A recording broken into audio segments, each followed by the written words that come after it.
ദുബായിലേക്ക് കൊണ്ടുവന്ന ആരീസയാണ്. ഓ കുഴപ്പമില്ല, തണിഞ്ഞ് കഴിഞ്ഞാൽ ഒരു ടേസ്റ്റും ഉണ്ടാവില്ല. ചൂടോടെ കഴിക്കണം.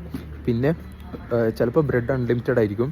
അതുപോലെ 100 രൂപയും പറയാം, 150 രൂപയും പറയാം. ഇന്നലെ 100 ആണെങ്കിൽ ചിലപ്പോൾ ഇന്ന് 150 ആയിരിക്കും. It depends. ഓക്കെ, എന്ത് തന്നെയൊക്കെയാണെങ്കിലും കഴിക്കുന്നതിന് മുന്നേ ഒന്ന് റേറ്റ് എത്രയാണെന്ന് ചോദിച്ച് ഒന്ന് ഉറപ്പിച്ചിട്ടുണ്ടെങ്കിൽ നല്ലത്. ഗൾഫിലേക്കടക്കം ആൾക്കാർ ഇവിടുന്ന് കൊണ്ടുപോകുന്നുണ്ട് പല സ്ഥലങ്ങളിലേക്കായിട്ട്. അപ്പോൾ എന്തായാലും ഒന്ന് ട്രൈ ചെയ്ത് നോക്ക്. ഓക്കെ, പറഞ്ഞ കാര്യങ്ങൾ നോട്ട് ചെയ്യുക. നിങ്ങൾ കഴിച്ച എക്സ്പീരിയൻസ് ഉണ്ടെങ്കിൽ നിങ്ങളൊന്ന് പറയട്ടോ. ഓക്കെ, ഞാൻ ലൊക്കേഷൻ ഇവിടെ കൊടുക്കാം. കാണാം.